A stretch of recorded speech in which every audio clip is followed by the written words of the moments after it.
ناظرین کرام، آج ہم ایک ایسے موضوع پر بات کریں گے جو ہر مسلمان کی زندگی سے جڑا ہوا ہے، اور وہ ہے والدین کی عظمت اور ان کے حقوق۔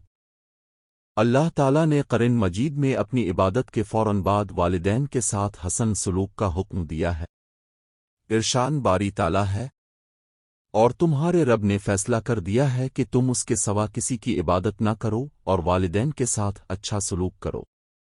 یہ آیت ہمیں بتاتی ہے کہ والدین کا مقام اسلام میں کس قدر بلند ہے۔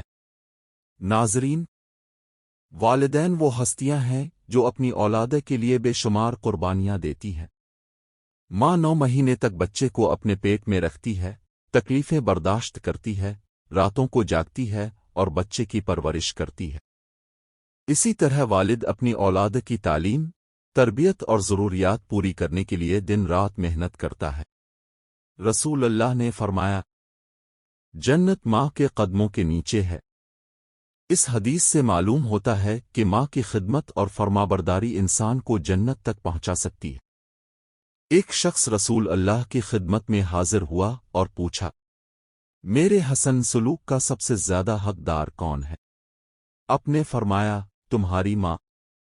اس نے دوبارہ پوچھا، پھر کون؟ آپ نے فرمایا، تمہاری ماں۔ تیسری بار پوچھا، پھر کون؟ آپ نے فرمایا، تمہاری ماں۔ چوتھی بار پوچھا، پھر کون؟ آپ نے فرمایا، تمہارا باپ۔ اس حدیث سے ماں کی عظمت کا اندازہ لگایا جا سکتا ہے۔ ناظرین کرام، آج کے دور میں بہت سے لوگ اپنے والدین کی قدر نہیں کرتے۔ بعض اوقات والدین بوڑھے ہو جاتے ہیں تو اولاد ان سے بیزاری محسوس کرنے لگتی ہے، حالانکہ قرآن مجید میں اللہ تعالیٰ نے فرمایا، ان کے سامنے الفاف تک نہ کہو اور نہ انہیں جھڑکو بلکہ ان سے ادب و احترام کے ساتھ بات کرو۔ سوچئے، اگر الفاف کہنا بھی منع ہے تو والدین کو تکلیف پہنچانا کتنا بڑا گناہ ہوگا۔ والدین کے حقوق میں سے ایک حق یہ بھی ہے کہ ان کے لیے دعا کی جائے۔ قرآن کریم میں دعا سکھائی گئی۔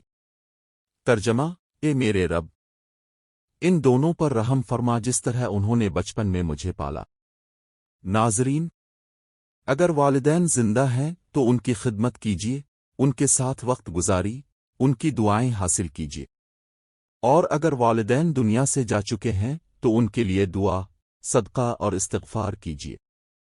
رسول اللہ نے فرمایا کہ انسان کے انتقال کے بعد بھی اولاد کی دعا والدین کو فائدہ پہنچاتی رہتی ہے۔ آج ہم سب کو یہ عہد کرنا چاہیے کہ والدین کا احترام کریں گے، ان سے اونچی آواز میں بات نہیں کریں گے، ان کی خدمت کو سعادت سمجھیں گے، ان کے لیے روزانہ دعا کریں گے۔ اللہ تعالی ہمیں اپنے والدین کا فرمانبردار بنائے اور ان کی خدمت کی توفیق عطا فرمائے۔ آمین یا رب العالمین۔ اگر آپ اپنے والدین سے محبت کرتے ہیں تو کمنٹ میں اللہ میرے والدین کی حفاظت فرمائے ضرور لکھیں اور اس ویڈیو کو دوسروں تک پہنچائیں۔